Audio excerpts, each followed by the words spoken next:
Hello mga farmlat, ayan, nandito po tayo ngayon sa ating vlog 195 kung saan maliligo tayo ng dagat.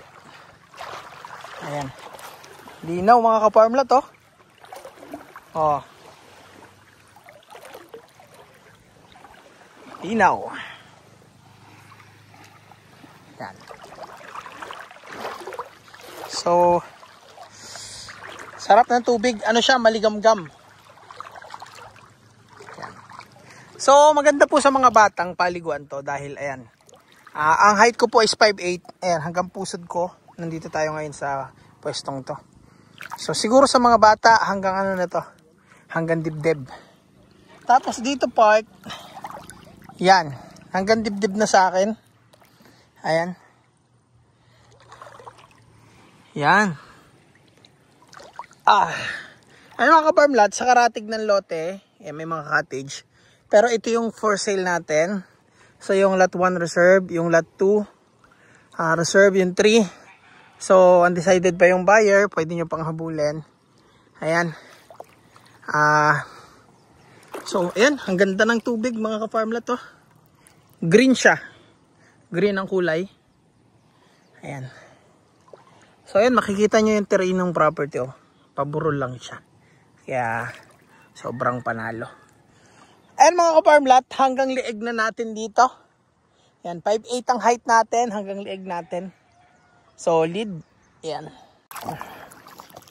Ayan mga ka-farmlat, hanggang lieg natin. Ayun, nakakwintas pa pala tayo. Ayan. Hanggang lieg natin. So, saktong-sakto siyang paliguan. Kasi ayan, okay naman yung lalim niya. So, ayan. So, 5'8" height ko mga ka-farmlat ha, hanggang leeg natin. So, dito sa una-unahan, yan. Parang dito sa bandang unahan, lalampas ng tao. Pero malayo naman po, bago malayo-layo ng konti. Siguro mga 30 meters yung distance natin dun sa ano. Yan. Sa ngayon mga ka-farmlat, nakatingkayad na tayo. Kaya kung gusto mong malalim-lalim, ayan. Yan, hampos na. So, sakto-sakto lang paliguan. Yan. Yan. So, after namin magtabas, naligo naman kami. So, pasma tayo nito.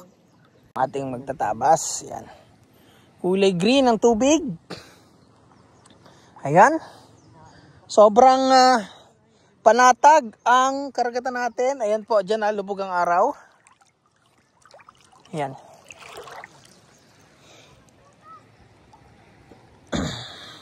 Doon tayo sa may ano? Mangrove Park. Saan ba yung butas dyan? Wala. Doon tayo no. Bulso tayo dyan eh. Yan. So, mamayang gabi mga ka-farmlat, manghihibasanan kami. So, pag low tide, sana magising tayo ng mga alas 12 kasi alas 12 yung high tide.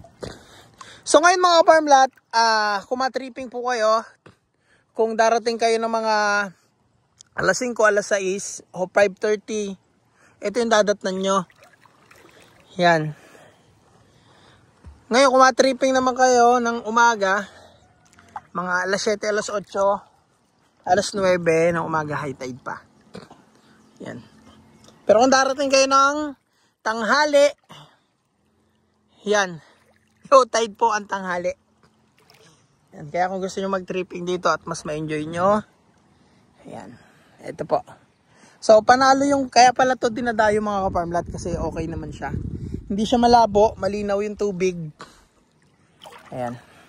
Tsaka kung makikita nyo, paburol lang yun. Paburol lang po yung pagka-terrain ng lupa. Ayan. So, dun tayo pupunta sa may mangrove area. Sa tinatabasan namin. Malalim-lalim nga rin ng konti ano. Ayan. Sarap maligo. Ayan.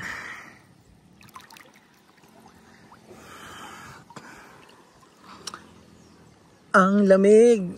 So, ayan, dahil maligamgam po yung tubig, pag umahon ka, Dahil medyo mahangin dito, ayan.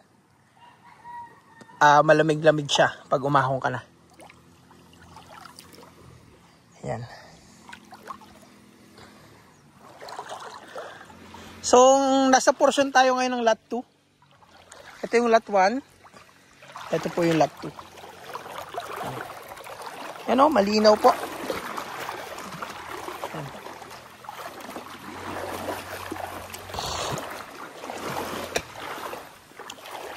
Ayan. Eto. Ganda dito, may talisay, oh. Yan.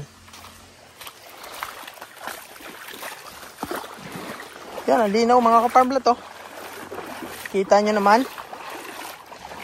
High tide. Yun, may mga isda. Tigo na, Bert.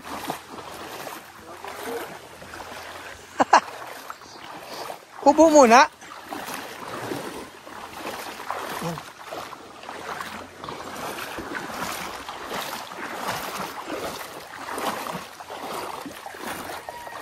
Linaw, oh.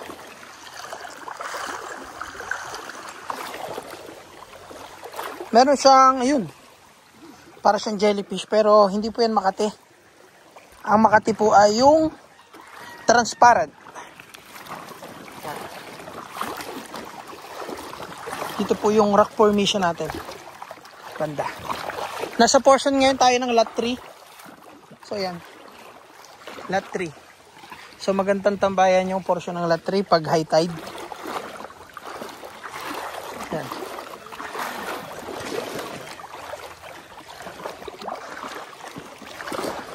Ayan. Dito tayo.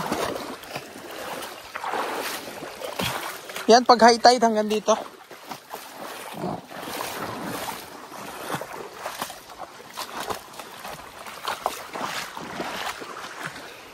Yan. Ito yung araw.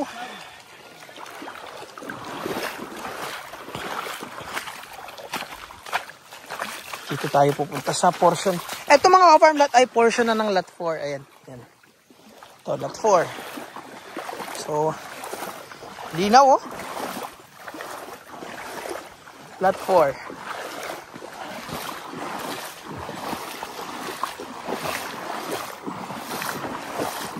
Yan.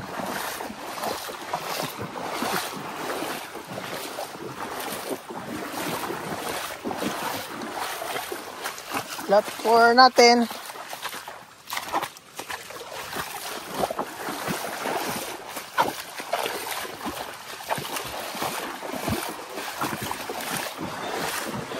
Lakad lang tayo.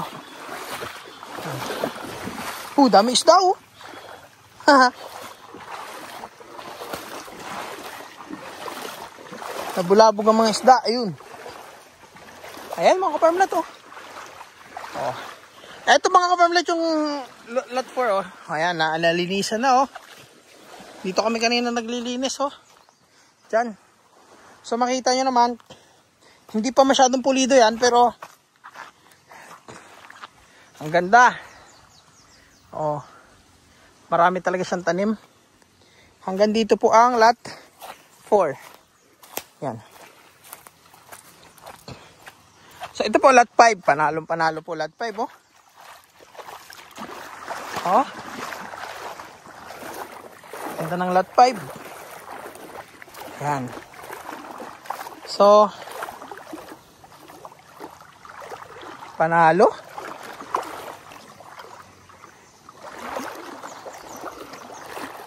Yan. So ito yung ambience dito. Yan.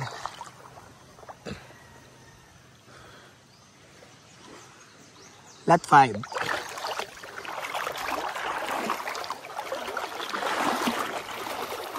Ika nagparamdam. Ito yung kagandahan po talaga sa lot 5. Ako may mga puno-puno. So kahit katanghalian tapat, kung gusto nyo magtampisaw, ayan, lot 5. Ito tayo sa may mangrove area.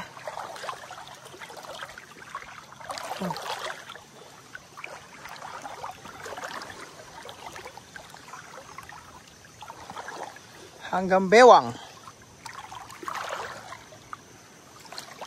Hanggang Bewang natin dito. Tama lang to, Tampisawan. Yan.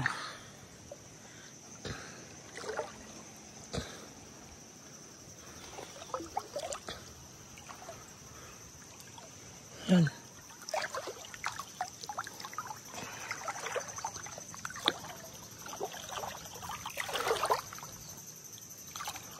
Ito yung ambience dito, sa lot 5.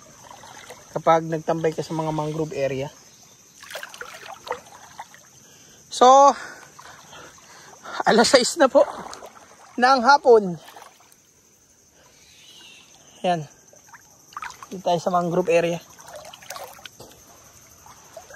Yan.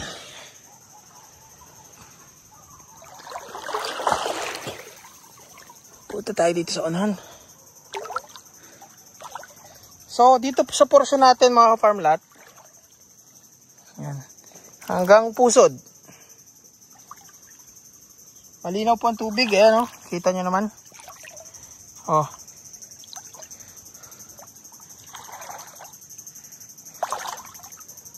Malinaw. Maganda to pag natapat po yung high tide ng tanghali. Yan. So siguro sa mga first week ng August, possible. And dito mga ka-farm lot, hanggang dibdib na natin dito. Yan. Mga 30 meters po or 25 meters galing dun sa buhanginan. Paglampas mo dito sa may mangrove area, eto na siya. Ito na yung bubungad sa'yo. Yan. Tapos, ang tubig dito hanggang dibdib. So, dito po pwede na rin maligo kahit papano. Yan. So, masarap naman dito mga farm lot. Meron kang floating cottage or balsa. Yan. Tapos, pag tapos mo nang gamitin, ilalapit mo na dun. Taguan. No. Yan. Ganda rin po. Ganda rin paliguan. Itong ating portion ng lot 5. Yan. Lot 4, lot 5, lot 6. Ayan. So, dito po, ayan, medyo hanggang leeg na natin dito. Mga 40 to 50 meters. Yan.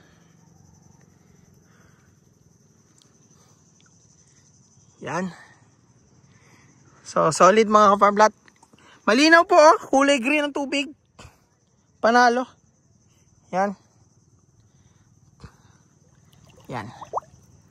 So, goods na goods tong property natin. Yan. Kung pangarap mo magkaroon ng beachfront, bakit di pa ngayon? Bibili ka rin lang naman pala, bakit di pa ngayon? Habang mura pa ang mga lupa. Sa halagang 653 pesos per square meter, beachfront owner ka na. Titulado, malapit sa bayan, may cellphone signal, may source ng kuryente, at tabing kalsada pa. Hindi lang yan, sagot pa ng seller ang pag-develop sa property at pati pag-transfer ng title sa pangalan mo. Hindi mo na kailangan magtanim dahil siksik sa produkto ang property. May overlooking sunset view, maganda yung ambience ng property at dinadayo. Dahil dito sa bayan ng Santa Elena, ito lang yung pinakamagandang beach area. Kaya kung retirees ka, hanap mo retirement places, hanap mo bakasyonan, hanap mo investment, hanap mo pwedeng gawing resort or camping site, tamang-tama yung property kasi bukod sa 15 minutes drive lang to from town proper, ay napakaganda pa ng access road dahil 99% cemented road yung daan. Kaya panalong-panalo ka dito kasi try to imagine, sa halagang 2.8 million, may halos kalahating ektaryang beachfront ka na malapit sa bayan. Kaya kung nagbabayan sell ka, imagine, may sarili ng title yung property, malaki yung sukat at develop na. Alam ko pag naresell natin to, after ng develop at transfer, tutubo na yung pera mo. Ayan mga ka-farm lot, kung interested ka, ayan mag-message po sa ating WhatsApp and Viber, sa ating email, sa ating Facebook, at follow nyo po ako sa YouTube, at kung gusto nyo magpanood yung full video niyan, naka-upload po sa ating YouTube channel. So ayan mga ka-farm lot, maraming salamat.